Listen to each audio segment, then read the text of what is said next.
பழனிசாமியும் வேலுமணியும் ஒரு அரசாங்கத்தை நடத்திக்கிட்டு இருக்கீங்களே.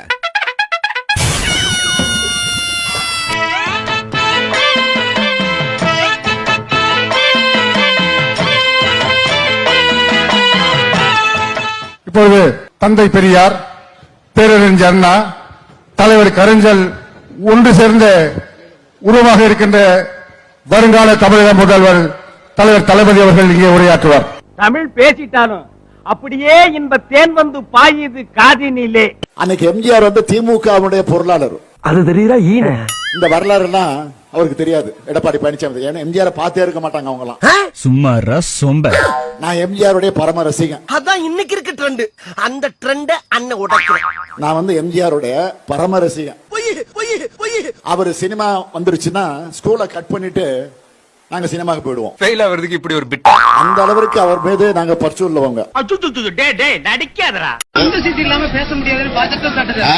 குண்டு சீட்டு இல்லாம நீங்க பேச முடியாதுன்னு பாஜக குற்றம் காட்டுறாங்க. குண்டு சட்டியா ஏன்னா இது ஆதாரத்தோட சொல்லணும். சும்மா இந்திய தொலைக்காட்சிகளில் முதன் முறையாக இன்னைக்கு தொடர்ந்து அந்த டெல்டா பகுதியில், தஞ்சை மாவட்டத்தினுடைய டெல்டா பகுதியில், நாகை மாவட்டம் திருக்குவளை தலைவர் பிறந்த திருக்குவளை பகுதியில் தொடர் மழையின் காரணமாக அங்க வறட்சி ஏற்பட்டு பயிர்கள் அழிந்து நாசமாகி ஒரு விவசாயி தற்கொலை செய்து கொண்டு மாண்டு போயிருக்கிறார் என்ற ஒரு செய்தி இன்னைக்கு வந்து கிடைச்சிருக்கு. ஒன்று முருகன்.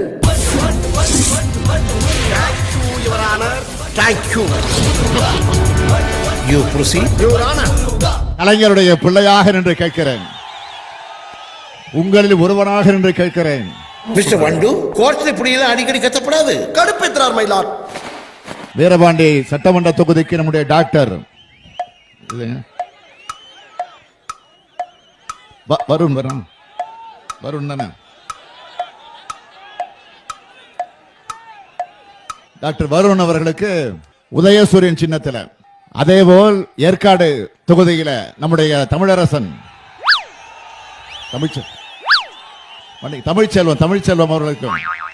தமிழ்ச்செல்வம் அவர்களுக்கு ஏற்காடு தொகுதியில உதயசூரியன் சின்னத்திலும்,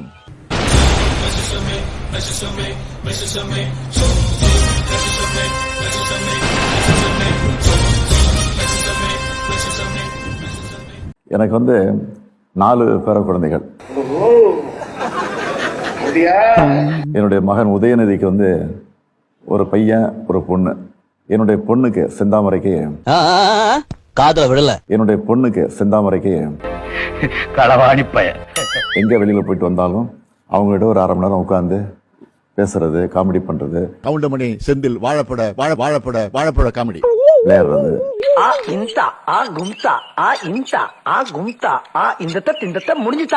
இதை வந்து பெரிய பொழுதுபோக்கு மாதிரி நான் வச்சுக்கிட்டு இருக்கிறேன். இதெல்லாம் ஒரு பெருமை. அவங்களோட games, billiards, chess, carrom board, cricket. Sir, எனக்கு எஜுகேஷனை விட எக்ஸ்ட்ரா கரிக்குலர் ஆக்டிவிட்டீஸ்ல ஆர்வம் ஜாஸ்தி சார். ஊட்டச்சத்து குறைந்து பிறக்கும். குடியரசு தினம் ஜனவரி 26 இல்ல டிசம்பர் 25 சாய்ஸ் கொடுத்து கேட்டா கூட டிசம்பர் 25 சொல்றவர் தான் நம்ம பிட்டு மாமா ஸ்டாலின்.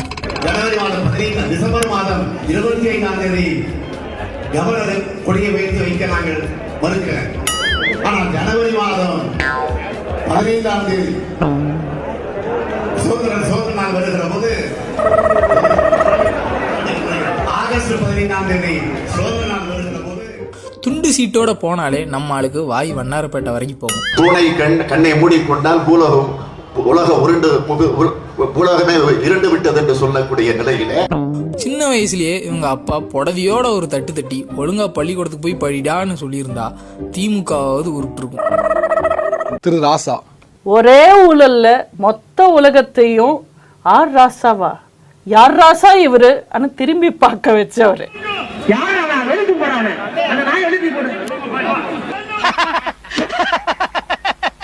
அரசியல்ல இதெல்லாம் சாதாரணமாப்பா. இதுக்கு பிச்சை எடுக்கலாம். திரு வைகோ. ஒரு வார்த்தையில சொல்லணும்னா அவர் ஒரு அரசியல் சைக்கோ. 200 எம்பியை ஒத்தையால சமாளிச்சவன் பார்லிமெண்ட்ல, தெரிஞ்சுக்கோ.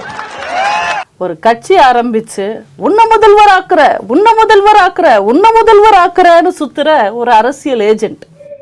ஒரு காலத்தில் உங்களுக்கு நிழலாக பக்கபலமாக எப்படி இருந்தேனோ அதை போல என் ஆருயிர் சகோதரன் தளபதி ஸ்டாலினுக்கும் இந்த வைகோ அப்படி இருப்பான்.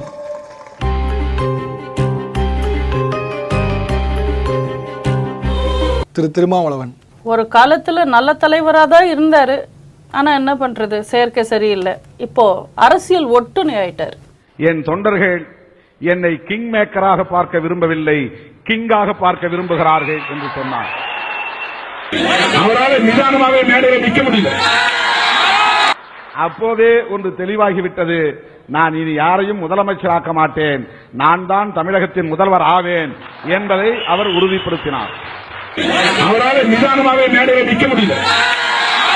தமிழ்நாட்டுடைய முதலமைச்சரானா என்ன ஆக யோசிச்சு பாருங்க. அது வேற வாயி, இது நார வாயி. திரு உதயநிதி ஸ்டாலின் எல்லாரும் தொப்புள் கொடியோட தான் பிறப்போம்.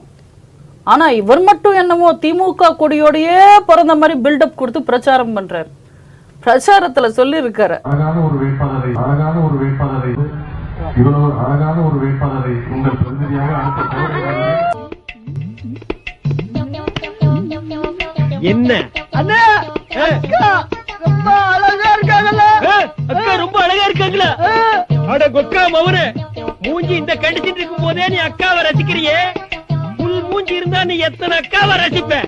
இப்போது தேர்தல் களம் பயங்கரமா சூடு பிடிச்சிருக்குது. நீங்க மக்களை சந்திச்சு வரீங்க, மக்களோட மனநிலை எப்படி இருக்குது? நீங்க ஸ்டார் மூவிஸ்ல இருந்து வரனால நான் உங்களுக்கு பேட்டி தரேன். நார்மலா நான் யாருக்கும் பேட்டி கொடுக்கறது இல்ல. டிவி யாருமா கொடுத்தா? அவங்க தானே கொடுத்தாரு, எங்க தாத்தா தானே கொடுத்தாரு. செட்டப் பாக்ஸ் எங்க அப்பா கொடுப்பாரு வந்து. அப்புறம் என்ன பேச்சுக்கு நீ இங்க வந்தீரு? என்னடா பொசுக்குன்னு மலையாளம் பேசிவிட்ட? திருமிகு கனிமொழி சுகர் பேஷண்ட்டுக்கு ஸ்வீட்டு கொடுக்கறதும் கனிமொழிக்கு சீட்டு கொடுக்கறதும் எவ்வளவு தப்பான விஷயம்ன்றது எலெக்ஷன் ரிசல்ட்டுக்கு அப்புறம் தெரியும். ஓ குரலி வித்தையா?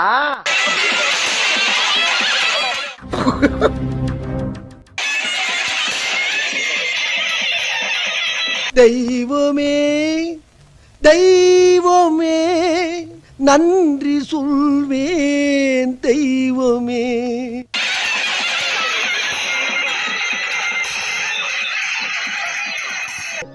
தப்பு